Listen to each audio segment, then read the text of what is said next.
Europe 1, au cœur de l'histoire. Franck Ferrand. Des poisons, des venins et des filtres douteux, voilà ce que Franck Ferrand nous sert cet après-midi. Bon appétit sur Europe 1. Bonjour Franck. Bonjour Anissa, bonjour à tous. L'idée nous a été inspirée par l'exposition Vénénum, un monde empoisonné. Exposition qui se tient en ce moment et jusqu'au 7 janvier prochain au musée des Confluences. Ce musée des Confluences à Lyon, bien sûr. La responsable du projet, Carole Million, sera notre invitée dès 15h. Et pour commencer, c'est la plus célèbre affaire d'empoisonneuse de notre histoire que vous allez nous proposer. Oui, l'affaire des poisons. Ce nébuleux trafic de substances dangereuses impliquant de hauts personnages et qui devait jeter à terme une ombre sur le règne de Louis XIV. Agnès Valk, qui a démêlé tous les fils de cette terrible affaire, sera mon invitée juste après le récit. Je préfère vous prévenir, âmes inquiètes, s'abstenir. Oh là là.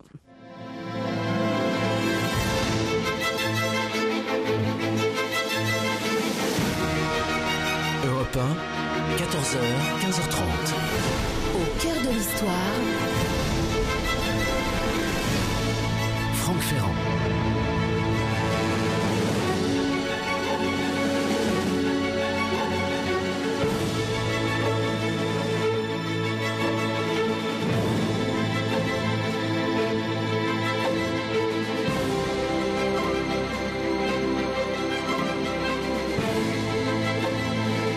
Le vendredi 17 juillet 1676, la place de Grève à Paris est noire de monde.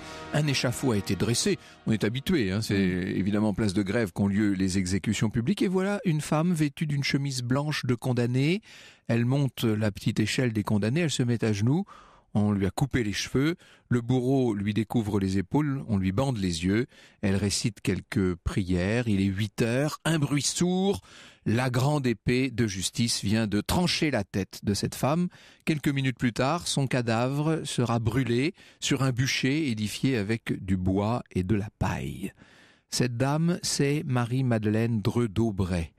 Elle est marquise de Brinvilliers et avec l'aide de son amant, Godin de Sainte-Croix, elle a empoisonné un certain nombre de membres de sa famille, son père, ses 2 frères. Le scandale a éclaté en 1672. À la mort de Sainte-Croix, on a découvert des lettres, vous savez, une sorte de petite cassette dans laquelle se trouvaient des lettres compromettantes de la Brinvilliers, des livres de substances toxiques qui entraient dans la confection de certains poisons.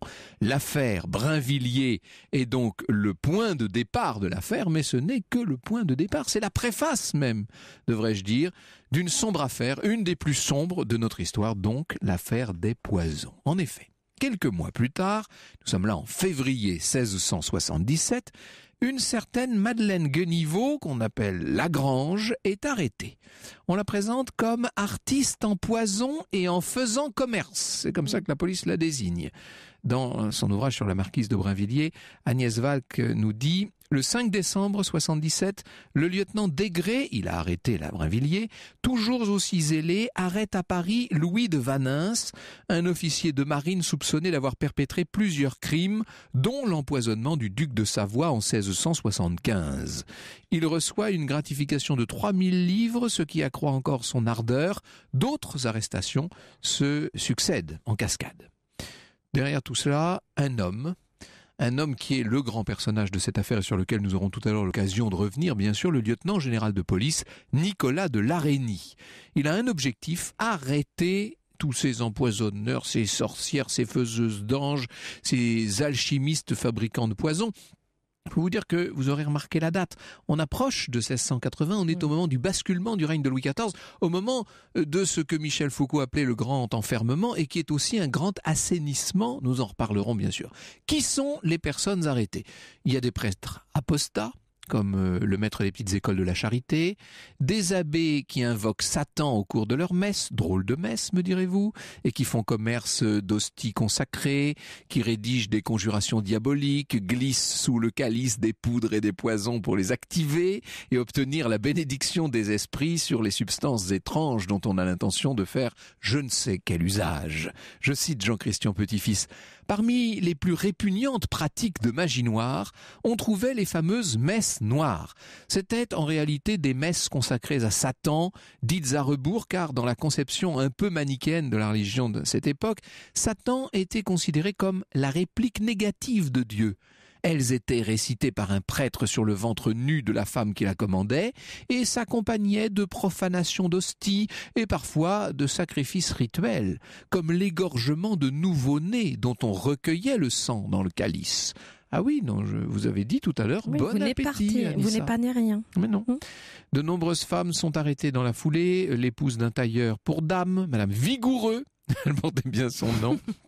Une tireuse de cartes, Marie Bosse, veuve d'un marchand de chevaux, et devineresse, qui affirmait que sa fortune serait faite après 3 empoisonnements.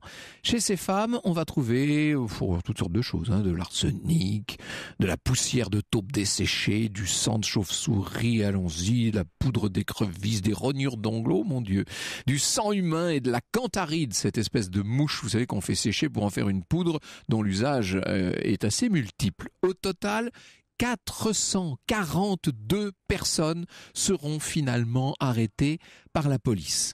Le roi est complètement sidéré de tout ce qui se passe et en avril 1679, il crée une juridiction extraordinaire qu'on va appeler la Chambre ardente.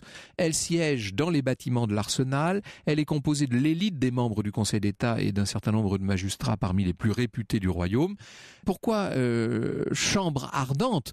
Ça vient des tribunaux chargés de juger les grands crimes et qui siégeaient dans une vaste pièce tendue de noir et éclairée à torches et flambeaux, comme on disait à l'époque, d'où l'expression chambre ardente.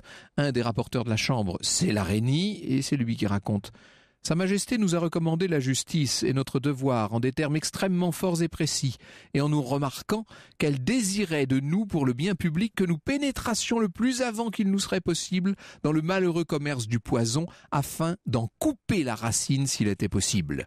Elle nous a commandé de faire une justice exacte, sans distinction de personne, de condition, ni de sexe, ce qui, à cette époque, n'est pas une évidence, semble-t-il.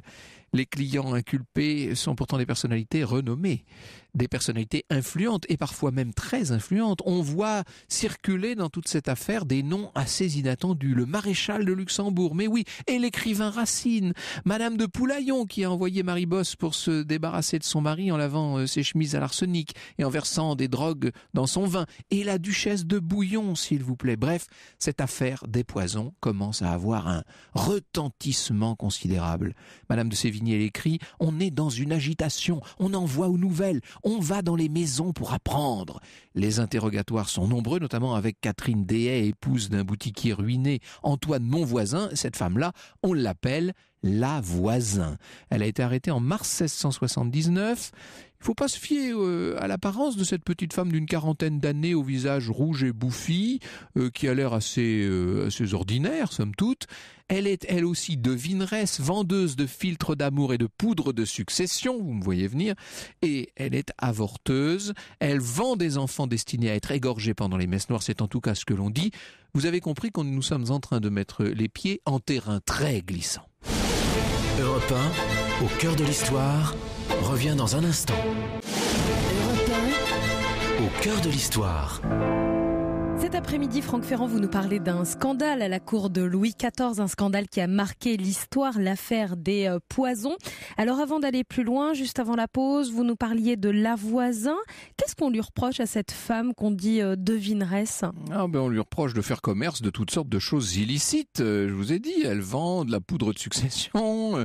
On dit même, certains prétendent dans leurs témoignages qu'elle fournirait les fameux enfants qu'on sacrifie dans les messes noires. Vous imaginez ça ? Bref, ça fait quand même beaucoup de bruit, cette histoire. Selon son amant, qu'on surnomme le Sage, la Voisin compte dans sa clientèle un certain nombre de personnalités très importantes. Mademoiselle Desœillets, si vous voulez, qui est donc très proche du roi, qui appartient à la cour. Alors on dit simplement que la Voisin aurait lu dans les lignes de sa main, mais il y a un autre nom qui apparaît bientôt, c'est celui carrément de Madame de Montespan. Aïe, aïe, aïe. Le 2 février 1680, 6 heures du soir, la Voisin est brûlée vive en place de Grève.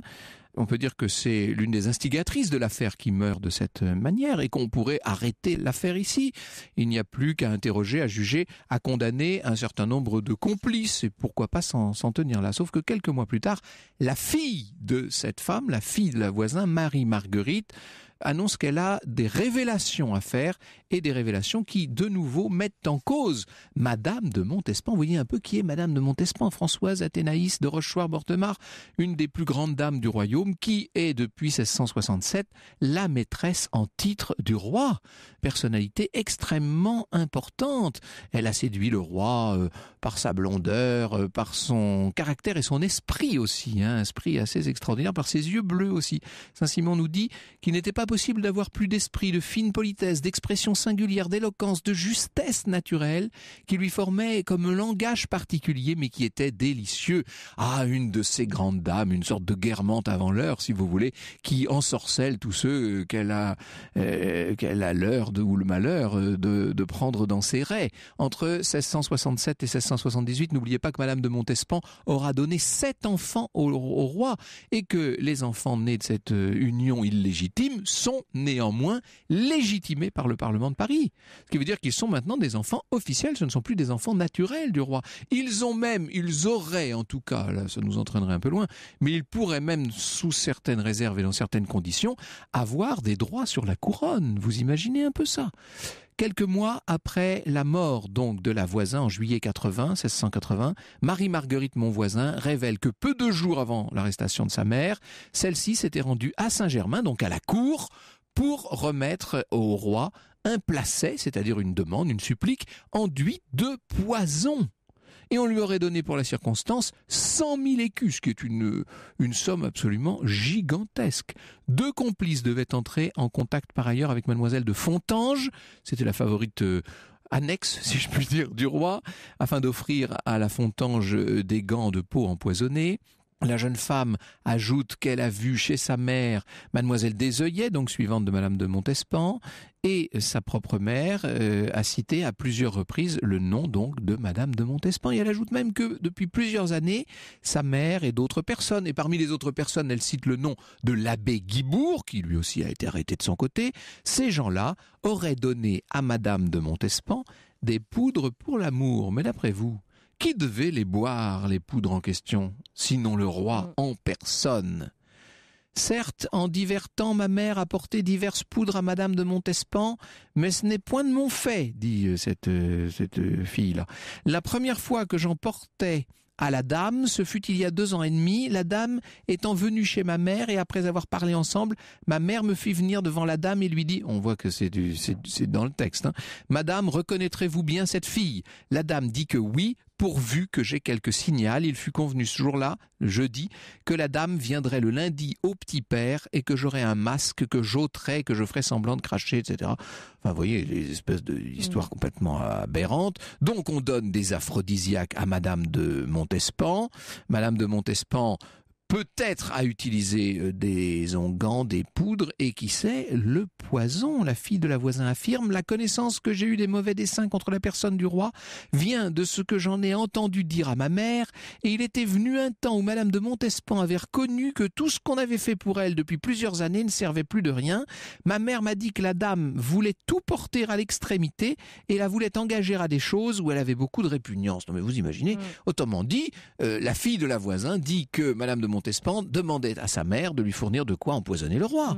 Ça paraît complètement extraordinaire. Et de son côté, l'abbé Guibourg, donc cette espèce de vieil abbé là, borgne, raconte que quelques années auparavant, il a célébré plusieurs messes noires sur le corps nu d'une femme dont le visage était voilé et qu'on lui avait dit toujours être Madame de Montespan. Décidément. Incroyable. Et ça commence à faire un faisceau de convergence. Au cours de ces messes, l'abbé avait lu la conjuration « Astaroth, Asmodée, prince de l'amitié, je vous conjure d'accepter le sacrifice ». Enfin bref, on incantait à Satan. Il y avait cet enfant destiné au sacrifice qu'on tendait à l'officiant et qui égorgeait l'enfant avec un canif et qui recueillait le sang dans le calice. une autre sorcière. Alors celle-là s'appelle la Filâtre. Elle confirme les messes noires et elle révèle, sous la torture bien sûr, que c'était la procédure habituelle, la question, elle révèle que Madame de Montespan, lui, je cite, lui avait demandé de quoi faire mourir Mademoiselle de Fontanges sans qu'il y parût, et aussi de quoi pour se bien remettre dans les bonnes grâces du roi. J'imagine la tête de Louis XIV découvrant sous la plume de son lieutenant général de police l'ensemble des vilainies dont je ne vous donne ici qu'un simple aperçu. Il est tout simplement horrifié. Europe 1, au cœur de l'histoire, Revient dans un instant. Europe au cœur de l'histoire. 1, Franck Ferrand.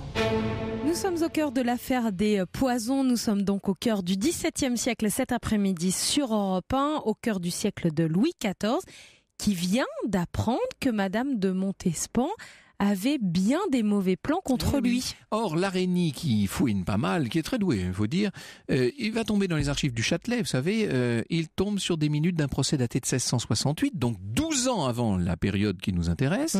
Et là, il voit que Madame de Montespan avait déjà été impliquée dans une affaire de sorcellerie et d'impiété, dans laquelle on trouve déjà le fameux Le Sage, amant de la voisin, l'abbé Mariette, qui était le complice à l'époque de ces gens-là. Les deux hommes invoquaient le diable, lisaient les évangiles sur la tête de leur cliente et faisaient passer des poudres d'amour sous le calice pendant la messe. Tout ça veut dire quand même que Madame de Montespan est donc bel et bien concernée de près par cette affaire. C'est très embarrassant pour la Régnie, et que dire de Louis XIV. En octobre 1680, 1 an et demi après l'ouverture de l'affaire, ça fait 3 ans que l'affaire a commencé, mais 1 an et demi qu'on a commencé le procès, Louis XIV va suspendre les travaux de la fameuse chambre ardente. Il les suspend pendant 7 mois. Les témoignages les plus compromettants à ce moment-là sont soustraits au juge. Le roi ordonne de noter tous les faits particuliers relatifs à Madame de Montespan dans des cahiers séparés, des cahiers dont les juges ne verront même pas la couleur. Quant à Mademoiselle Desœillers, l'ancienne suivante de Madame de Montespan, elle est écartée de la cour et on s'assure bien qu'elle ne pourra plus raconter grand-chose. Finalement, le 21 juillet 82, une lettre de cachet va fermer purement et simplement cette chambre ardente. Donc là, ça fait 5 ans qu'il y a eu 5 ans d'enquête, 210 séances, 367 décrets de prise de corps, vous imaginez ça, 104 jugements, 36 condamnations à mort, 4 condamnations en galère, 34 à des peines de bannissement ou d'amende, et il y a eu 30 acquittements. L'Araignée écrit à ce moment-là, il y a 147 prisonniers à la Bastille et à Vincennes. De ce nombre, il n'y en a pas un seul contre lequel il y ait des charges considérables pour empoisonnement ou pour commerce de poison, et des charges avec cela contre eux pour sacrilège et impiété. La plus grande partie de ces scélérats tombe dans le cas de l'impunité. Évidemment, quand vous êtes celui qui a mené l'enquête, qui a tout fait pour faire incarcérer ces gens, c'est toujours embêtant de voir que le pouvoir s'en mêle et couvre l'affaire. Les accusés qui en savaient trop, je pense à Le Sage Guibourg, la fameuse fille voisin, etc., ont été transférés le plus loin possible en Roussillon, en Franche-Comté, à Belle-Île. Enfin, on ne veut plus en entendre parler, bien entendu.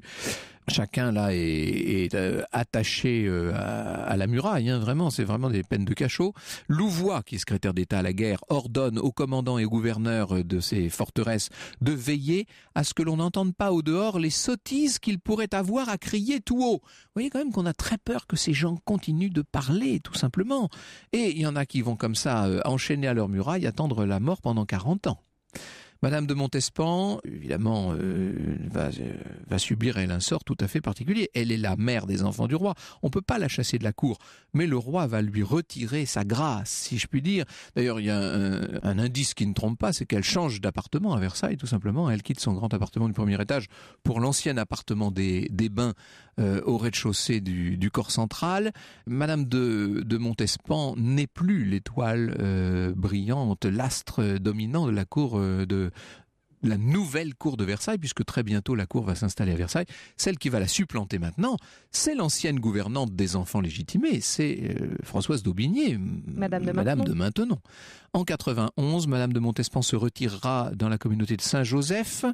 Elle ne viendra même pas assister au mariage de ses enfants à la cour, donc elle est vraiment sous le coup d'une sorte de mise à l'écart. Elle promena son loisir et ses inquiétudes à Bourbon, à Fontevraud, aux terres d'Antin, raconte Saint-Simon, et fut des années sans pouvoir se rendre à elle-même. Elle mourra en 1707 et 2 ans plus tard, le 13 juillet 1709, donc un mois après la mort du lieutenant de police Larainie, Louis XIV va se faire apporter une grande cassette de cuir noir clouté dont un greffier avait la garde. Et dans cette cassette se trouve, je cite, plusieurs minutes d'actes faits pendant les années 1679-80 et autres années jusqu'à la séparation de la chambre de l'Arsenal, conservés par ordre exprès de Sa Majesté. Ce sont les fameux actes particuliers concernant des personnes dont on n'avait pas souhaité voir le nom cité en public. Et parmi ces personnes, au premier rang, bien entendu, Madame de Montespan. Devant le roi, en présence de Madame de Maintenon et du chancelier Pontchartrain, les cahiers en question vont être un à un jetés à la cheminée.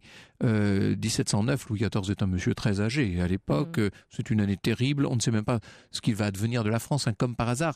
13 juillet 1709, c'est au moment où le royaume est en très grand danger. On se demande si les coalisés ne vont pas entrer dans Paris. Donc on brûle tout ça, on ne veut pas laisser de traces. Les notes de l'Araignée, les analyses détaillées de l'instruction, tout ça va échapper aux flammes et c'est ce qui nous permet aujourd'hui de parler de cette affaire. Bonjour Agnès Valk. Merci beaucoup d'être avec nous cet après-midi. Vous connaissez cette affaire comme personne et nous avons 1000 questions à vous poser. J'espère que nous aurons le temps en une demi-heure. Europe 1, en direct du Tour de France. Au cœur de l'histoire revient dans un instant, mais tout de suite, on fait un point sur le Tour de France. Bonjour Simon Rubin. Bonjour à toutes et à tous. Encore 138 km à parcourir dans cette étape qui doit nous mener vers Salon de Provence où nous sommes pour l'arrivée. Et sur la moto Europe 1, Émilie Bonneau qui suit donc ce groupe échappé, 20 coureurs qui comptent 7 minutes 30 d'avance sur le peloton. Oui, en effet, un écart qui progresse de kilomètre en kilomètre. Et dans cette échappée, vous pouvez trouver notamment Sylvain Chavanel, qui s'était déjà illustré en début de semaine. Mardi, le Français élu super combatif dans l'étape de Romans-sur-Isère. Mais évidemment, sur le parcours, ce sont deux autres Français qui ont les honneurs du public, Romain Bardet et Warren Barguil, très encouragés, alors que les hommes de tête sont en train de traverser la ville de Sisteron, surnommée la porte de la Provence. Et c'est vrai que nous sommes vraiment en train de quitter les Alpes alors que la patrouille de France est en train de survoler les échappés. Et dans ce groupe échappé, on retrouve également Bauke Mollema, Tony Galopin, et Romain Hardy, Kieserlowski ou encore Rudy Mollard ou Lilian Calmejane. Côté français, 7 minutes 40 d'avance pour les échappés. Merci Simon Rubin, on vous retrouve tout à l'heure sur la route du Tour à 15h sur Europe 1. Europe 1, au cœur de l'histoire. Nous allons plus loin dans l'affaire des poisons au XVIIe siècle, l'affaire qui a perturbé le règne de Louis XIV. Nous allons plus loin avec votre invité Franck Ferrand. Vous recevez Agnès Valk, elle est professeure des universités, historienne et auteure de La Marquise de Brinvilliers paru chez Perrin. Ce que j'aimerais, si vous êtes d'accord Agnès Valk, avant de revenir dans le détail d'une affaire qui, elle, était relativement connue, même si elle est très difficile à suivre, parce qu'elle met en cause tellement de dizaines de personnes différentes, c'est revenir sur le contexte. Est-ce que ces poisons, ces empoisonnements, ces bouillons de 11 heures et autres poudres de succession étaient une chose répandue au XVIIe siècle? Oui, c'était très répandu au XVIIe siècle. C'est arrivé avec les Italiens à la cour de France au XVIe siècle. Mais je vous rassure tout de suite, ça s'arrête avec l'affaire des poisons ou quasiment. C'est-à-dire que après l'affaire des poisons, il y aura des petites affaires, mais ça n'aura rien de comparable avec la densité émotionnelle des années 1670, 1680. Tout à l'heure, j'ai fait une allusion peut-être un peu trop rapide et je m'en veux parce que ça n'avait peut-être pas beaucoup de sens sans l'expliciter. Je disais que on est comme par hasard dans ces années 1680 parce que ce milieu du règne de Louis XIV voit un basculement général de la société, des consciences, des mentalités, de la façon d'envisager les relations, de la façon d'envisager la science, la religion. Tout ça change complètement entre la première partie du règne qui est l'héritage direct des règnes précédents et la deuxième partie du règne qui met tout en ordre, si je puis dire. On a une impression de reprise en main quelque part par l'État. cas en fait. Voilà, bon, il y a ça, mais c'est un mouvement général dans toute l'Europe. Voilà. Dans toute l'Europe, l'esprit scientifique est un esprit qui commence à vraiment dominer, c'est-à-dire qu'il faut administrer la preuve, il faut faire des expériences, il faut essayer de découvrir les choses.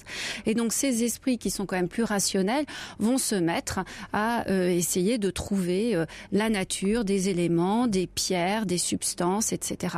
Et en même temps, se superpose pour le public qui est un petit peu moins savant, toujours de la superstition. C'est quand même la pleine époque où on cherche la pierre philosophale. Voilà, en fait, si le maréchal de Luxembourg est arrêté, c'est qu'il cherche à tout prix dans son laboratoire à trouver... Transformer le plomb en or. Ah bah oui, je sais même pas le plomb, peut-être la terre en or, je ne sais pas. Enfin bref. Et c'est ça en fait qui fait peur, parce qu'en fait tout se superpose. Quand on peut faire de l'alchimie, on peut aussi faire de la poudre de succession. Il faut aussi avoir des personnes qui vous fournissent en Tout à l'heure, vous avez balayé etc. d'un revers de main cette histoire de pesanteur sociale, mais ce qu'on appelle la poudre de succession, comme là encore comme par hasard, il faut pas oublier que l'essentiel de la fortune à l'époque est une fortune qui s'hérite, c'est-à-dire qu'il n'est quasiment pas, alors on pourrait donner quelques très beaux exemples contraires, je suis bien d'accord, mais il n'est quasiment pas possible de faire fortune au XVIIe siècle. Le seul moyen de faire fortune, c'est d'hériter la fortune en question. Donc on peut comprendre que certains aient envie de faire passer la tati de vie à trépas quand même.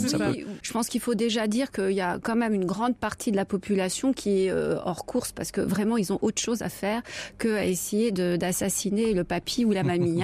C'est en fait, je dirais, un loisir de luxe. C'est des gens déjà socialement déjà qui n'ont rien à faire, qui peuvent éventuellement se dire oui, j'ai du temps, donc je vais assassiner. Alors évidemment, ma femme, l'affaire des poisons avec un grand A et un grand P, ça concerne la plus haute société, ça concerne carrément la cour, et même pire que la cour, ça concerne l'entourage du roi. Bon, mais avant d'entrer à la cour, disons peut-être un mot de cette affaire de la Brinvilliers, par qui tout a commencé. Disons que l'attention des pouvoirs publics a été attirée sur ces pratiques par le cas de la marquise de Brinvilliers. Voilà, exactement. C'est qu'en fait, c'est l'affaire de la marquise de Brinvilliers qui a mis au jour le fait qu'il y avait un réseau souterrain, disons, d'empoisonneurs, avec pas mal de ramifications. Et l'affaire de la marquise de Brinvilliers a fait très peur au pouvoir, parce que lorsqu'on a arrêté des personnes autour de la marquise de Brinvilliers, on s'est aperçu qu'il y avait des gens qui tentait d'approcher le roi. Et à ce moment-là, on s'est dit, mais est-ce qu'il n'y aurait pas une tentative d'empoisonnement envers le roi, puisque la marquise de Brinvilliers a financé les activités de son amant qui s'appelait le chevalier de Sainte-Croix, que le chevalier de Sainte-Croix avait lui-même un valet et qu'il avait réussi à obtenir pour ce valet la charge de gobelet du roi. Et comment l'avait-il obtenu? Voilà, on s'est dit, là, il y a peut-être quand même des liens avec des personnages importants. Oui, et surtout une charge où le valet pouvait directement accéder à la personne du roi, et le gobelet, c'est quand même servir. Comme son nom l'indique, oui. Alors bon, il s'en est fallu peut-être de peu, mais en tout cas, toutes ces personnes sont mortes. Mais finalement, le commissaire de police qui était la Rénie, plus un adjoint absolument incroyable qui s'appelle François Desgrais, qui était chevalier du Guet, c'est-à-dire qui était celui qui veillait sur le sommeil des Parisiens. Voilà, c'était inspecteur de la sûreté. Inspecteur de la sûreté, voilà, vraiment un policier incroyable, avait en fait, je dirais, ses sens en alerte, les oreilles ouvertes, et savait que avec la mort de Sainte-Croix, le réseau avait été désorganisé, mais se disait toujours, mais peut-être que le réseau va ressurgir. Et c'est ainsi qu'il était toujours un peu en éveil. Et il se trouve qu'un an plus tard, l'un de ses adjoints lui dit, oh là là, j'ai dîné chez un avocat, et puis à la fin du repas, il y a une dame assez bizarre qui s'est vantée de pouvoir devenir riche en 2 ou 3 affaires, en disant qu'elle allait pouvoir donner des substances pour faire disparaître telle ou telle personne. Alors, n'importe qui n'aurait pas été au courant de l'affaire de la Brinvilliers ou n'aurait pas été dans les coulisses de l'affaire aurait ri. Voilà. Lui, il n'a pas ri du tout. À Paris du tout, il a envoyé la femme d'un de ses sergents auprès de cette dame. Au départ, c'était pour se faire tirer les cartes, et puis la deuxième fois, elle a commencé à se plaindre de son mari. Et la troisième fois, elle est revenue avec un petit flacon. Je vous assure, tout le monde au Châtelet aurait pu mourir en avalant une goutte du flacon. Et c'est comme ça que les choses se sont enchaînées. J'ajoute simplement une seule chose, c'est que Desgrais était sergent pour le père de la marquise de Brinvilliers, qui était lui-même lieutenant civil du Châtelet de Paris. Et donc, il connaît l'affaire depuis le début. Il a connu personnellement la marquise de Brinvilliers. Et donc, lui, il se disait, c'est certainement pas fini. Et c'est quand même grâce à lui que Nicolas de la Reynie s'est vraiment investi pour, une fois pour toutes, mettre le réseau à bas. Europe 1, au cœur de l'histoire. Revient dans un instant. Europe 1, au cœur de l'histoire. Franck Ferrand. Nous sommes au cœur de l'affaire des poisons et nous découvrons toutes les subtilités de cette affaire qui a marqué l'histoire de France sous le règne de Louis XIV grâce à votre invité Franck Ferrand. Et qui passionne maintenant les États-Unis et le monde entier grâce à la série. À la série Versailles, effectivement, c'est une série qui en plus à la base est canadienne, donc comme quoi l'histoire de France inspire tout le monde. Agnès Valk est votre invitée, elle est professeure des universités et historienne et c'est elle qui nous éclaire cet après-midi sur cette affaire des poisons. Alors, il y a un personnage dans cette histoire, vous venez de parler de Desgrais, très important, père et fils d'ailleurs, mais il y a un personnage qui est au cœur de l'histoire, c'est le lieutenant général de police, c'est monsieur de la Reynie, Nicolas pour les intimes. Oui. Un personnage assez étonnant qui invente la police, alors moderne en tout cas dans le sens où la police d'Ancien Régime, c'est vraiment lui qui va essayer de faire réaliser des enquêtes relativement rationnelles. Alors il a aucun moyen, cela dit, il y a très peu de monde autour de lui, il a peu de sergents de police, etc. Et à Paris, il fait tout, c'est-à-dire qu'il fait aussi bien la police de la voie publique que les affaires de famille, que les meurtres, etc. Donc c'est un personnage qui ne fait que travailler, mais qui est arrivé à mettre sur pied un système très efficace parce qu'il a des mouches et des espions partout qui lui font remonter les informations et comme c'est un monsieur quand même très intelligent, il arrive à mettre en relation les choses. Il est un peu le cynisme en moins, le Fouché de Louis XIV, c'est le grand homme de la police. Voilà, alors il n'est pas cynique parce que justement quand cette affaire des poisons se développe, d'abord il est assez soucieux de la véracité des témoignages recueillis auprès des prévenus et se pose par exemple la question de savoir si la torture c'est un bon moyen. Il y a des moments où il dit que non, la torture ne peut faire que dire des choses bizarres aux gens. La torture, il y a deux tortures. On ne parle pas là des supplices punitifs, on parle de ce qu'on appelle la question judiciaire. Cette question judiciaire, elle était destinée à obtenir ce qu'on appelait la preuve pleine, c'est-à-dire les aveux de l'inculpé. Dans une affaire classique, ça peut être très utile pour la justice de l'époque, parce que le but c'est d'avoir des aveux. Donc les aveux, le meilleur moyen encore de les obtenir, c'est la torture. Mais dans l'affaire de la Reynie, la torture devient un problème pour lui, puisque ce qu'il veut, lui, c'est avoir des renseignements exacts. Et ça change tout, bien sûr. Surtout qu'il s'aperçoit tout de même, et il le dit à un moment donné, qu'en fait, les gens qui accusent Madame de Montespan d'avoir trempé dans l'affaire ne sont pas ceux qui ont été arrêtés au début.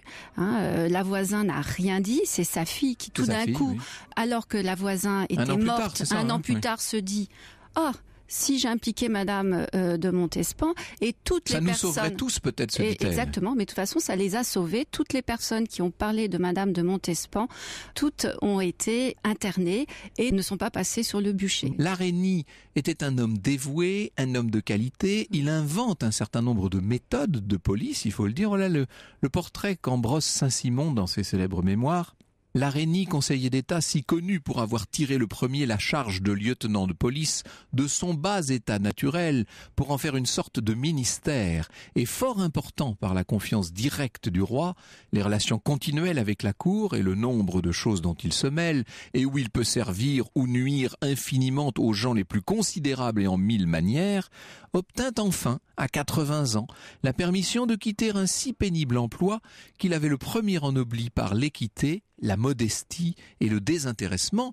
Louis XIV l'a utilisé jusqu'au bout, si je puis dire. Il lui a donné la retraite à 80 ans. Ah oui, il a tout utilisé parce qu'en plus la Reynie était quasiment pas payée, donc c'était sur sa fortune personnelle qu'il a administré ce ministère. Et alors il avait une grosse difficulté, c'est qu'il était directement sous la coupe de deux rivaux qui étaient Louvois et Colbert. Et voilà. Doit travailler en plus avec deux instances très particulières. D'une part, la fameuse chambre ardente, qui est composée de magistrats dont le principe même est d'essayer d'aller vite puisqu'ils sont nommés pour une affaire spéciale. Et puis d'autre part, il travaille avec les fameuses lettres de cachet, c'est-à-dire qu'il a des lettres en blanc du roi, signés, signés mais en blanc, voilà, et qui donc permettent d'arrêter qui l'on veut et de les coller dans les prisons d'État. Alors il y a 2 grandes prisons dans cette affaire des poisons. Bien sûr la Bastille, mais surtout Vincennes en fait. Oui, alors il n'y a pas de peine de prison à l'époque réellement. C'est donc la prison, ça n'existe pas. Donc la prison, c'est simplement en préventive, pas en préventif. C'est on essaye de faire parler les accusés et on essaie de recouper les témoignages, parce qu'en fait, on fait tout par recoupement de témoignages. Et c'est là qu'il va assez vite découvrir qu'il y a plein d'incohérences dans les témoignages des uns et des autres, et donc ça rend sa tâche très malaisée. Il s'en ouvre plusieurs fois à Louis XIV parce que c'est un homme scrupuleux qui veut faire les choses bien, et c'est comme ça qu'au bout de quelques années on décide d'arrêter quasiment la chambre ardente avant même qu'elle ait rendu des jugements. On imagine toujours que Louis XIV a, dans la décision qu'il a prise, fait valoir d'abord la présence sinon dans les accusés, mais en tout cas dans les personnes citées, de sa favorite, qui plus est mère des enfants légitimés. Oui, mais il y a aussi peut-être la grande conscience que Louis XIV pouvait avoir de l'utilisation, on dirait aujourd'hui, c'est très à la mode, l'instrumentalisation de cette affaire par 2 hommes politiques, alors d'un cynisme et d'une mauvaise foi absolue, que sont donc Colbert et Louvois, qui essaient de se nuire mutuellement par accusé interposé. Louis XIV en est conscient de ça, bien sûr. Ah oui, tout à fait. Alors, il y a effectivement sa maîtresse en titre, mais contrairement à ce que dit la fille de la voisin, en réalité, au moment où Madame de Montespan est accusée pour des faits qu'on lui reproche, elle n'était déjà plus la maîtresse du roi, mais ça, personne ne pouvait le savoir. Donc, il y a là un décalage et c'est absolument incohérent, mais ça, la reine peut le savoir. Mais il y a d'autres personnes, par exemple, il y a la comtesse de Soissons, qui est quand même le premier amour de Louis XIV, qui est aussi accusée. Il y a tout un tas de dames dans l'entourage de la cour qui sont aussi accusées. Donc, il faut effectivement, à un moment donné, faire cesser une affaire qui est une affaire politique, et dont on ne saura jamais réellement. On a bien compris que le nom, là, il a été déjà cité 4 ou 5 fois depuis le début de notre échange. Il faut que nous venions à elle, parce qu'il est évident que sans ce nom-là, l'affaire des poisons n'aurait sûrement pas eu le retentissement qu'elle a eu à l'époque. Et alors ne parlons pas d'aujourd'hui, on n'en parlerait tout simplement plus du tout aujourd'hui. C'est Madame de Montespan. Alors oui ou non, a-t-elle été coupable de ce dont on l'accuse? Europe 1, au cœur de l'histoire, revient dans un instant. Au cœur de l'histoire. Sur Europe 1. Les poisons, les venins, les potions, si tout cela vous intéresse, eh bien ne manquez pas l'exposition Venenum, un monde empoisonné. C'est à voir jusqu'au mois de janvier 2018, donc vous avez le temps au musée des Confluences à Lyon. Et pour cette émission consacrée à l'affaire des poisons, nous allons vous faire visiter cette expo à partir de 15h. Et Carole Millon est notre guide, elle est chargée de projet de l'exposition Venenum. Bonjour Carole Millon, merci beaucoup d'être venue exprès de Lyon pour nous parler de cette exposition. Il est question de l'affaire des poisons dans le cadre de cette expo ? Oui, nous évoquons évidemment cette affaire des poisons qui a quand même défrayé la chronique dans une partie qui est consacrée aux poisons et à l'histoire. Et notamment les affaires liées au pouvoir en fait autour de ces questions. Parce que c'est magnifique l'affaire des poisons, parce que en fait on se rend compte que c'est une affaire très complexe, que le lieutenant de police lui-même, alors qu'il disposait de tous les éléments, n'était pas capable toujours de démêler jusqu'à son terme. Donc ça devrait être une affaire impossible, et néanmoins elle continue de fasciner les gens parce qu'il y a là 3 ingrédients extraordinaires. D'abord on joue avec la vie et la mort, et avec une forme de satanisme aussi, on va y venir, un certain nombre de pratiques qui étaient des pratiques occultes. Deuxièmement, c'est une question de pouvoir, puisqu'on est très près du roi. C'est la femme la plus proche du roi en personne qui se trouve impliquée dans l'affaire. Et puis troisième aspect, qu'il ne faut jamais négliger, la dimension plus sensuelle, plus amoureuse aussi, parce que tous les poisons ne sont pas destinés à tuer. Certains sont simplement des filtres d'amour, ne l'oublions pas. Oui, c'est ce que l'on a voulu exprimer à travers ce titre de l'exposition Venenum, un monde empoisonné, puisque évidemment ce mot latin signifie poison, mais il a également d'autres significations, puisqu'on peut y trouver à la fois le venin, le filtre d'amour que vous venez d'évoquer, la substance qui peut tuer, mais également celle qui peut guérir. On n'est pas loin du pharmacone. Après, justement. Ça dépend de la dose prescrite, n'est-ce pas ? La même substance, à petite dose, peut guérir, et à forte dose, vous expédiez ad patres. Alors, venons-en au grand personnage absent, à l'espèce d'arlésienne de l'affaire des poisons, puisqu'elle n'est pas citée évidemment à l'époque officiellement, mais on est bien obligé de constater que son nom ressort assez régulièrement dans un certain nombre de témoignages, surtout à partir du moment où la fille de la voisin découvre effectivement que ça pourrait être un moyen de s'en sortir, Madame de Montespan. Elle est, il faut le dire ça, parce qu'on pourrait croire aujourd'hui que les gens n'étaient pas au fait de ce qui se passe à la cour, mais il faut bien être conscient qu'à Paris, dans les grandes villes, etc., on savait parfaitement qui était Madame de Montespan et on ne parlait que d'elle dans les salons. Disons-le, il suffit de lire la correspondance de Madame de Sévigné, par exemple. Elle est très célèbre, très importante. Oui, elle est connue par tout le monde.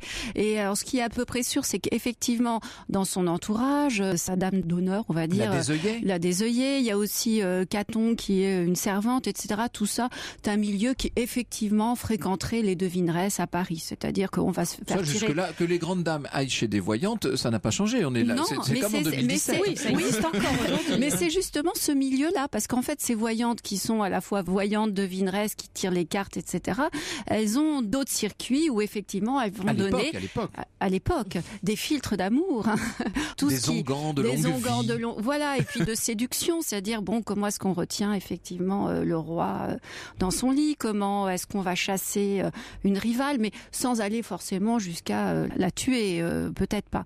Donc effectivement, c'est un monde un petit peu spécial, et dès que le nom de Madame de Montespan est cité, c'est vrai que les prévenus vont avoir la vie sauve.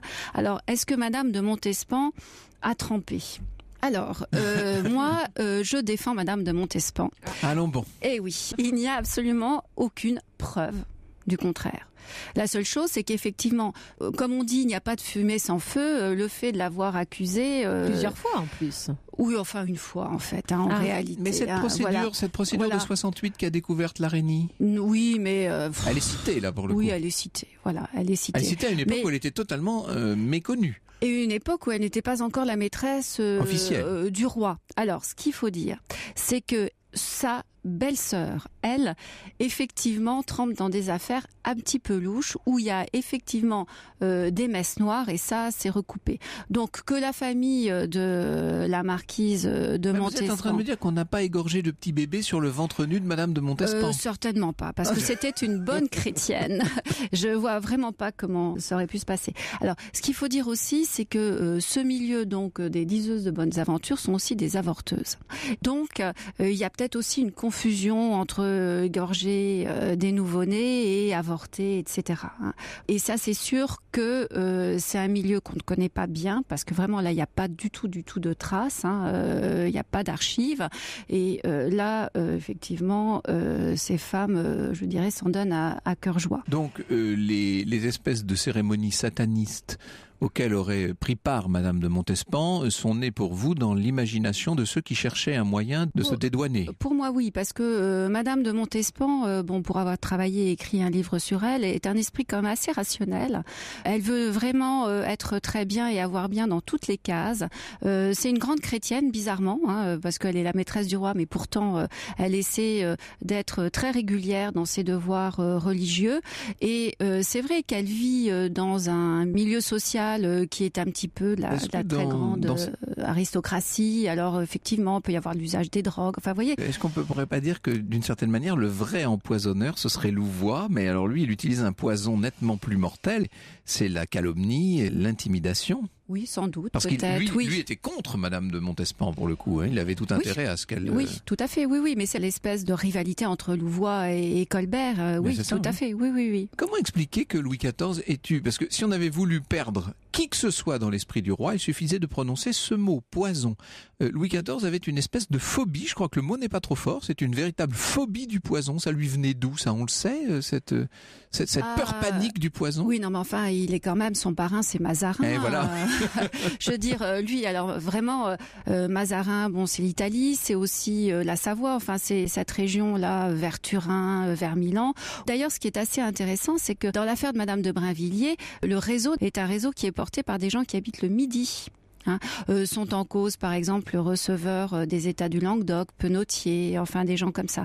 Donc ça vient quand même du sud. Alors je ne dis pas que dans le nord on n'assassine jamais, on ne fait pas de poison, mais vraiment là il y a une tradition qui est très nette. L'esprit extrêmement pondéré et rationnel de Louis XIV a mis un terme à l'affaire avant que ça ne prenne trop d'importance. On ose imaginer ce que ça aurait donné avec un roi plus faible, comme son propre père par exemple. Imaginons Louis XIII dans la même histoire, ça aurait pu avoir des conséquences terribles et désastreuses. Cette affaire. Oui, très certainement. Mais alors là, comme vous l'avez dit, Louis XIV avait une conception de l'État et de l'ordre telle qu'effectivement, il fallait que ça arrive à quelque chose. Et c'est arrivé effectivement en juillet 1682 par un édit qui a interdit les poisons, qui a déclaré que de toute façon, toutes ces personnes cartomanciennes qui voyaient des diables et qui faisaient des messes noires, c'était de la superstition. Donc, il n'y avait pas de quelque chose de réel, c'était la superstition qui les a chassés du royaume de France. Bon, c'était peut-être plutôt un vœu pieux, et surtout, qui a demandé à tous les pharmaciens de tenir un livre des substances qu'ils avaient chez eux. Et donc, c'est le début de l'administration. Ça y est, la bureaucratie en marche. Vous n'avez pas eu assez de poison? Eh bien, nous allons aller en chercher quelques autres à la confluence du Rhône et de la Saône. Europe 1, au cœur de l'histoire. Revient dans un instant.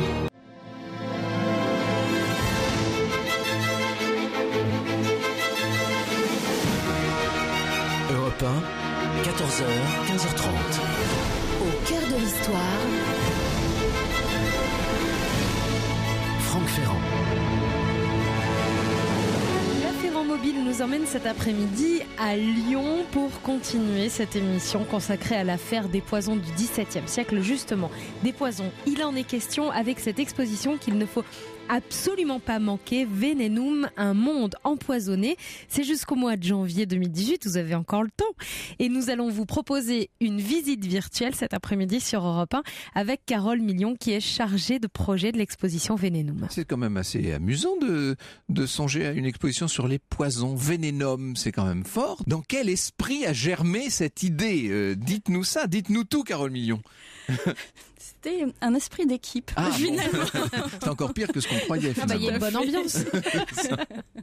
Et c'est vrai que c'est un sujet qui est absolument passionnant et qui peut être traité par les collections qui sont présentes au musée, puisqu'effectivement, le poison, on le retrouve dans l'histoire, on le retrouve également dans la nature, à travers les venins et les toxines, et les collections de sciences naturelles du musée s'y prêtent là aussi parfaitement. Et évidemment, le poison, c'est aussi ses utilisations, et notamment en tant que flèche empoisonnée, arme empoisonnée. Et là aussi, les collections du musée des Confluents s'y prêtent avec une... C'est assez intéressant, le poison, parce qu'on se rend compte que finalement, ça nous entraîne dans toutes sortes de domaines. Effectivement, dans le monde de la science, de l'apothicarie, de la gestion des plantes, etc. Mais aussi dans le monde de la croyance et même de certaines croyances dangereuses. Ça nous ramène très loin en arrière au poison de l'Antiquité. Et puis ça a un côté aussi extrêmement actuel, puisque on passe son temps à dire que nous sommes empoisonnés et que nous fabriquons, nous, notre propre poison. Et c'est ce que disent les gens qui accusent nos sociétés de nous empoisonner, mais ce qui est vrai, d'une certaine manière. Donc, c'est un sujet beaucoup plus présent dans nos vies et dans nos inconscients que ce qu'on pourrait croire, en fait. Oui, il est parfaitement pluridisciplinaire, et ce sont ces différents visages du poison que nous souhaitons traiter dans l'exposition. Avec, vous avez fait de la mise en scène, etc. Mais je l'ai pas visité l'exposition, donc je peux me permettre de vous poser des questions naïves là sur le sujet. Il y a une scénographie très adaptée et assez intrigante aussi, parce que forcément ce thème fait naître dans notre imagination des tas d'images, à la fois les empoisonneurs, les empoisonnés, et ça c'est effectivement ce dont on traite dans une première partie qui est assez historique. Historique, oui. Elle nous va très bien, cette partie. Et on remonte là effectivement à la mythologie aussi, à travers des personnages féminins ambigus tels que Médée et Circé, qui sont à l'image du poison, qui peuvent tuer, droguer, ensorceler, guérir, séduire, et qui vont en fait ancrer cette représentation féminine du poison pour c'est-à-dire que là, lorsqu'on parle de mythologie et de poisons antiques, on n'est jamais très loin de la magie, en fait. Il est très difficile de distinguer ce qui appartient à la substance elle-même ou ce qui appartient au pouvoir que lui confère la magie. les filtres, notamment quand on parlait tout à l'heure des filtres d'amour, de tous ces filtres qui sont soit positifs, soit négatifs, sont en quelque sorte le prolongement du pouvoir des dieux. Il y a cette dimension-là, une dimension magique. Oui, et une très bonne connaissance des plantes également, puisque très très tôt dans l'histoire, on apprend à découvrir quelles sont les plantes qui peuvent être bénéfiques, celles qui peuvent également tuer. Et c'est cette connaissance aussi que l'on retrouve à travers l'histoire de la pharmacopée, en parallèle de cette histoire des poisons. Les deux sont liés en fait. Alors un de mes maîtres dans le domaine de la réflexion, il s'appelle Hercule Poirot, considère que le poison est une arme féminine. Qu'est-ce que vous pensez de ça? Est-ce que c'est l'arme spécifique des femmes, le poison, dans l'histoire? Elle y est associée en fait, justement à travers cette image de séduction, de perfidie, le fait que... Ça ne demande aucune force physique déjà, l'utilisation du poison. À la différence justement du poignard, glaive, du poignard, où là effectivement on a besoin de force physique. Le poison c'est quelque chose de plus discret, de plus subtil, qui peut agir aussi dans le temps. Il peut agir lentement. Et très lentement. Et c'est vrai que toutes ces images ont été associées à celles de la femme. Il faut dire aussi que le poison est régulièrement introduit dans les mets que l'on consomme, dans la cuisine en fait, dans les boissons. Faites par les femmes. Souvent en tout cas, à cette époque du moins. Oui, bien sûr, oui. Alors vous parlez du poison au Moyen-Âge, avec les armes empoisonnées, avec tout ça. Vous montrez comment est-ce que c'est fait? Vous avez fait des mises en scène, des choses comme ça? Vous montrez des tableaux? On a quelques très beaux tableaux en fait depuis l'Antiquité justement, donc qui sont des œuvres, des huiles sur toile du 19e siècle principalement. On a grande peinture historique, hein, bien sûr. Tout à fait. Alors effectivement, l'Antiquité est un thème qui a été largement représenté à travers la mort de Socrate, les morts volontaires aussi de Démosthène, de Thémistocle, et une très très belle mort de Cléopâtre. Ah oui, la mort de Cléopâtre. Enfin, elle a carrément pris le poison à sa source. C'est-à-dire qu'elle a attrapé le serpent lui-même, si je ne m'abuse, non? On est en train de... Les historiens reviennent un petit peu sur cet aspect-là, et la fibule empoisonnée est une des possibilités également. Je trouvais ça joli, moi, l'histoire de l'aspi sur le sein. Vous avouerez qu'évidemment, je pense qu'il y a une part de fantasmagorie érotique dans cette affaire. Donc, vous parlez aussi, bien sûr, de ces poisons tout à fait nouveaux, si je puis dire, qui nous viennent d'Italie. Et là, vous rejoignez Agnès Valk. Ça, c'est la Renaissance, plutôt. Hein. Oui, c'est ça. C'est les Borgia. Avec les Borgia, tout à fait. On a deux très beaux portraits des Borgia. Catherine de Médicis aussi, également, a souvent été associée au poison. Avec les parfums, notamment. Voilà, et c'est vrai que là aussi, on est dans cette fabrication de substances, en fait, qui peuvent être des filtres d'amour, qui peuvent être des parfums, qui peuvent être des poisons. Et c'est vrai que c'est un imaginaire assez riche. On va jusqu'à une période plus contemporaine, également, avec le XXe siècle. Avec Marie Bénard. 19e siècle, avec des affaires comme l'affaire Lafarge. L'affaire Marie Lafarge. Tiens, racontez-nous ça en 2 secondes, pardon. Alors l'affaire Marie Lafarge, c'est celui d'une jeune femme qui épouse donc Monsieur Lafarge. Ils vont vivre en Corrèze, et il se trouve que ce n'est finalement pas le bon parti qu'on lui a annoncé.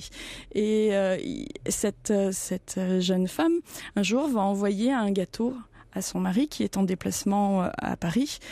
Et celui-ci ressent assez rapidement des douleurs au ventre. Il est assez mal, il rentre en Corrèze et meurt quelques jours plus tard. Et là, son épouse, donc Marie Lafarge, est très vite suspectée, d'autant plus que sa belle famille la déteste. Donc, ça accélère un peu la procédure. Disons que oui. Et ce qui va être vraiment très nouveau dans son procès, c'est que pour la première fois, on va faire appel à la science. À des scientifiques, oui, voilà. Et pas n'importe lesquels, s'il vous plaît. Hein. Non, à Mathieu Orfila, qui est médecin et plutôt royaliste, d'ailleurs. Et qui appuie les thèses du ministère public. Voilà. Et puis, pour sa défense, va venir à son secours Raspail, qui lui le grand savant Raspail, voilà, qui est chimiste. Et les deux vont s'affronter sans véritablement pouvoir trancher. Oui, il y avait de l'arsenic dans le corps de Monsieur Lafarge. Pour autant qu'il avait mis. À partir du moment dans le gâteau. Dans une affaire d'assises, on fait entrer les experts. Vous savez, ça commence à leur but, enfin en tout cas le but de ceux qui les citent à la barre, c'est d'embrouiller l'esprit des jurés. Donc ça peut aller très loin cette affaire. On pourrait citer beaucoup de cas de ce genre. Vous parlez aussi de l'affaire d'Hélène Gégado, hein, effectivement. Cette bonne en fait, cette petite servante bretonne, qui est probablement la plus grande serial killer, si l'on peut dire, en France, et contre laquelle ont été retenu 5 crimes véritablement, mais qui en a très probablement commis des dizaines d'autres dans chaque maison où elle est passée. Et puis bien sûr Marie Bénard, nous y venons dans un instant. Europe 1, Au cœur de l'histoire. Franck Ferrand. Europe 1, au cœur de l'histoire.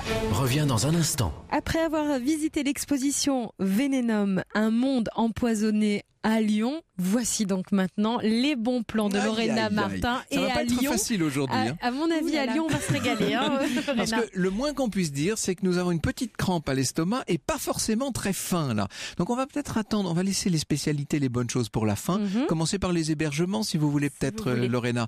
Où faut-il résider lorsqu'on se rend dans la capitale des Gaules? Alors je vais peut-être pas commencer par l'hébergement qui allait avec une des douceurs, le chocolat, je vais vous la garder pour la fin. Oui, voilà. Je vous conseille peut-être le Gourguillon, qui est situé et monté du Gourguillon à Lyon, qui est une petite rue pavée qui mène tout droit à Fourvière. Et vous êtes à quelques minutes de la place Bellecour. C'est l'une des rues les plus pittoresques de Lyon. Et l'adresse est vraiment incontournable pour ceux qui aspirent à la quiétude, à la sérénité, au romantisme, sans vouloir renoncer à cette vie agitée de Lyon. Vous avez 8 chambres magnifiquement décorées et chacune décline en fait sa propre décoration, des textiles assez nobles, des couleurs apaisantes. Et vous avez un jardin. C'est bien la moindre des choses lorsqu'on est à Lyon. La moindre des choses. Et vous avez donc un jardin, une terrasse ou un jacuzzi pour chacune des chambres. C'est absolument magnifique. Ah, magnifique. Ça s'appelle le Gourguillon. Le Gourguillon. Et vous avez aussi la Grange de Fourvière, qui est une chambre d'hôte de charme. Qui bizarrement n'est pas à Fourvière, si j'ai bien compris. Enfin, c'est situé, celle-ci, oui, dans le quartier du Vieux-Lyon. Celle-ci. Ah voilà, oui, c'est ça. Hein. Dans le Vieux-Lyon, en plein centre-ville, dans le quartier Saint-Paul, sur les quais de Saône, en fait, ce qui permet de se balader facilement à pied. Et on a vu sur Fourvière, en fait. C'est une merveille. Et vous avez 2 chambres d'hôtes pour 2 et 3 personnes, la belle cordière et vol de nuit. Et les petits déjeuners sont servis avec du pain frais, des viennoiseries et toutes sortes de pâtisseries maison. Donc à propos de Fourvière, nous aurons l'occasion d'en reparler, bien entendu. Nous parlerons de la grande fête de septembre, etc. On reviendra aussi sur la fête des Lumières, comme tous les ans, au mois de décembre, car nous sommes toujours fidèles à ce rendez-vous sur Europe 1. Il y a la nuit de Fourvière qui va avoir lieu bientôt. Ça dure tout l'été, en fait, ces nuits de Fourvière. Tout l'été, exactement, du 1er juin au 5 août. Et ça existe depuis 1946 et ça se situe dans les théâtres gallo-romains de Fourvière. Il y a aussi une biennale d'art contemporain qui aura lieu donc entre septembre et janvier. Oui, c'est toute la rentrée en fait. Oui, tout à fait. Alors, est-ce que maintenant nous avons l'estomac reposé, si je puis dire, pour évoquer quelques bons restaurants? Mais alors là, vous allez avoir du mal parce qu'on est dans la capitale mondiale de la gastronomie. Il va falloir choisir quoi? Des bouchons? Qu'est-ce que vous nous avez trouvé? En fait, voilà, vous avez les adresses bien sûr incontournables avec des noms qui font rêver, comme Paul Bocuse, Mathieu Vianney qui a repris la mer Brasier. L'auberge de l'île Barbe avec Jean-Christophe Ansen et Alex. Ça, c'est les 13, qu'on appelle les très grandes tables. La pyramide à Vienne et Christian Tête-Doigt, etc. Je n'oserais en oublier. Mais vous avez, moi, je vous ai mis de côté quelques bouchons parce que c'est le côté typique de Lyon. Vous avez le bouchon des filles qui travaillait d'ailleurs auparavant au café des fédérations qu'on appelle les fédés à Lyon. Et le bouchon des filles, en fait, c'est à côté de la place Satonnet, dans une petite rue pavée. Ce sont des filles qui tiennent ce bouchon. On a tous les plats, en fait, typiquement lyonnais qui sont revisités avec des nappes à carreaux, une cuisine à la fois classique et originale. Vous avez donc un menu unique avec des salades en entrée, en plat et en dessert. Le rapport qualité-prix est excellent. Vous pouvez manger des quenelles de brochet, sauce nantua et écrevisses, croustilles de boudin aux pommes. Qui est prête à éclater là. Grosse, croustilles de boudin aux pommes, rognons de veau à la sangria, tripes grillées, sauce soja et coriandre. Voilà, ce sont des plats lyonnais mais un petit peu revisités. Et sinon, vous avez le musée qui est une ancienne, ce sont les anciennes écuries. C'est le nom d'un bouchon? Oui, le nom d'un bouchon. Ce sont les anciennes écuries de l'hôtel de ville qui ont été transformées en bouchons par 3 sœurs et c'est parmi les meilleurs bouchons lyonnais, très authentiques. Encore une fois, vous avez les nappes à carreaux, les tables coude à coude et la cuisine, on retrouve le saucisson pistaché, brioché, fait maison et parmi les meilleurs de Lyon d'ailleurs parce que le chef est un ancien boulanger, donc il est vraiment somptueux. Vous avez la langue d'agneau sauce ravigote, le tablier de sapeur qui est très connu, la tarte à la praline, etc. En fait, voilà les spécialités lyonnaises. Donc le saucisson brioché, ça évidemment, on y pense tout de suite. La quenelle, vous l'avez dit, ça, bon, bien sûr. La cervelle de Canu aussi, on ne l'a pas dit, mais c'est une spécialité fromagère baptisée en référence aux ouvriers de la soie, qu'on appelait les Canus. La praline, comme on l'a dit, et les coussins de Lyon. C'est une spécialité, bon, oui. Une spécialité, donc. Un petit peu salé qui dépasse. C'est le chocolatier. C'est bientôt l'heure du goûter. Hein. Oui, c'est le chocolatier voisin qui a créé le coussin de Lyon. Alors, rien à voir avec la voisine, je précise tout de suite. On le précise. Il n'est pas empoisonné. Et c'est une ganache de chocolat enrobée d'une fine couche de pâte d'amande candie avec une touche de curaçao. Et la rosette, ce sera pour la prochaine fois. Et la rosette, ce sera pour la prochaine fois. Et pour ceux qui aiment le chocolat, quand même, une dernière maison d'hôtes, la maison de Karen Chocolat. C'est absolument incroyable puisque c'est à la fois une maison d'hôtes, un atelier de chocolat et une chocolaterie. Donc, vous pouvez y aller pour des ateliers pour toute la famille. Et c'est situé à Limonest, donc c'est à côté de Lyon. Et tous ceux qui n'auraient pas eu la présence d'esprit d'attraper un papier et un crayon pour noter les bons plans de Lorena, les retrouveront forcément sur la page Facebook de l'émission. Voilà, merci beaucoup Lorena Martin. Avec plaisir. Europe 1, au cœur de l'histoire. Revient dans un instant. Au cœur de l'histoire. Sur Europe 1. Dans l'histoire, il y a l'affaire des poisons sous Louis XIV, dont on vous a parlé pendant la première heure de cette émission. Et il y a aussi d'autres grandes affaires, comme celle de Marie Bénard, dont on va vous parler maintenant, grâce à l'exposition Venenum, un monde empoisonné, à voir jusqu'en janvier 2018 au musée des Confluences à Lyon. Et c'est Carole Millon, chargée du projet de l'exposition, qui nous fait la visite. Alors justement, est-ce que Marie Bénard, la dame de Loudun, était vraiment une empoisonneuse? Vous avez un avis, vous, sur la question? Est-ce qu'elle a vraiment usé de l'arsenic pour se débarrasser d'un certain nombre de ses proches? Là aussi, les experts se sont longuement affrontés sur la question. Le cimetière était aussi bourré d'arsenic. Oui, voilà, c'est pour ça. Les membres de la famille qui y ont trépassé étaient aussi âgés.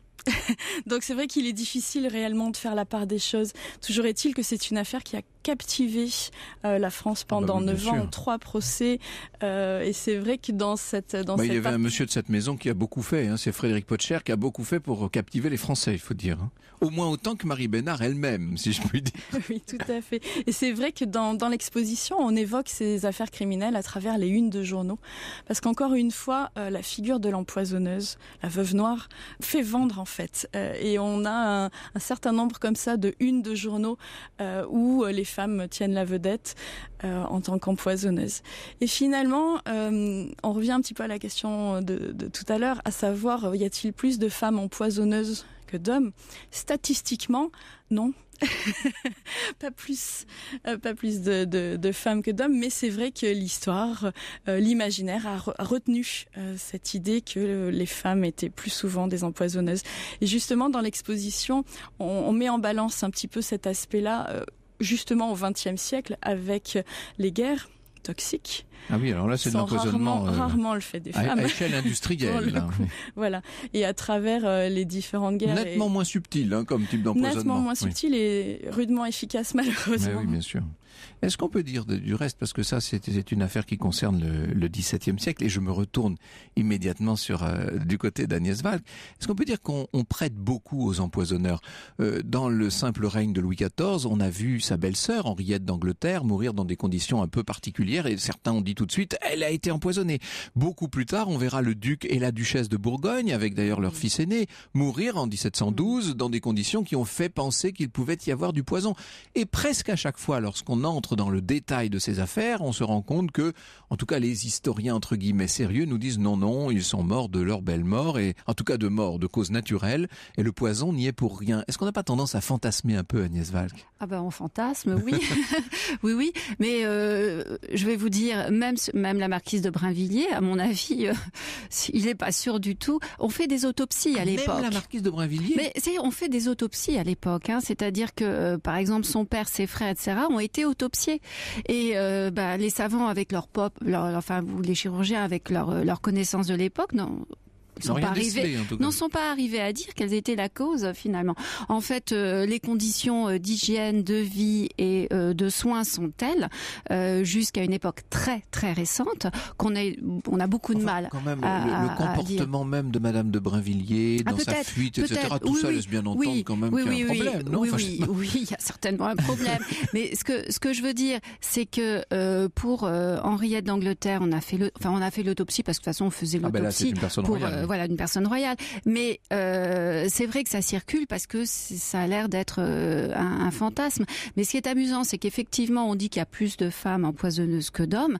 Mais par exemple, au XVIIe siècle, on dit qu'il y a plus de sorcières que de sorciers. Or, en fait, l'inverse est plutôt vrai. En tout cas, il y a autant de sorciers que de sorcières, mais on ne garde que la figure féminine parce que il est étonnant qu'une femme soit criminelle alors que c'est la femme qui donne la vie. Il est étonnant qu'une femme cherche à faire mourir des personnes, et comme elle n'a pas la force physique, elle va le faire de manière rusée, et c'est cette ruse, cette ingéniosité féminine perverse qui fascine. Je pense que c'est vraiment ça qui est le plus fascinant, c'est que le poison finalement c'est l'arme des faibles et c'est l'arme des vicieux, et donc il y a toute une partie de l'ombre. Du temps long, et donc il y a toute une partie de personnes qui sont très contentes que les femmes soient définies par leurs aspects sombres. Alors il y a différents niveaux de toxicité. Vous nous disiez tout à l'heure, Carole Million, qu'il n'y a pas dans cette exposition que des aspects historiques.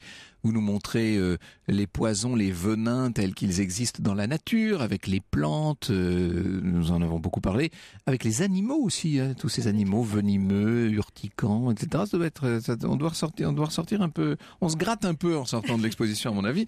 Et puis vous nous parlez des différents usages des poisons, bon ça on l'a bien compris, des usages qui peuvent être positifs parfois, car il y a tous les remèdes, il y a les contre-poisons d'abord, et les remèdes, vous parlez de tout ça dans Vénénum. Hein. Oui, c'est tout, on consacre toute une partie à cet aspect-là en fait, aux différents usages finalement qui peuvent être faits des poisons à travers la chasse, à travers la pêche aussi, puisqu'on empoisonnait les rivières pour pouvoir pêcher, et de ce poison finalement très ciblé, que ce soit dans l'assassinat par exemple, mais également dans la chasse, on va arriver à des poisons qui sont beaucoup plus diffus, et notamment dans l'environnement. Et on évoque pour cela des minéraux qui ont été largement présents dans les vies quotidiennes et parfois depuis l'Antiquité, comme le plomb, comme le radium aussi, comme l'amiante, et ce qui nous permet en fait d'aller vers des poisons qui sont encore plus contemporains. Et qui font encore plus peur, évidemment, tous ces poisons radioactifs là, à la russe, vous savez. L'exposition Vénénum, un monde empoisonné, se visite au musée des Confluences de Lyon jusqu'au 7 janvier prochain. Merci beaucoup. Je rappelle, Agnès Valk, le titre de votre ouvrage, tout simplement La Marquise de Brinvilliers. Vous travaillez en ce moment sur quelque chose de... Oui, bien Expliquez-nous. Sûr. Ah non, surtout pas. Bon, alors, on va faire une promesse à nos auditeurs. Vous viendrez nous en parler dès que vous aurez le droit. Oui, l'année prochaine. Volontiers.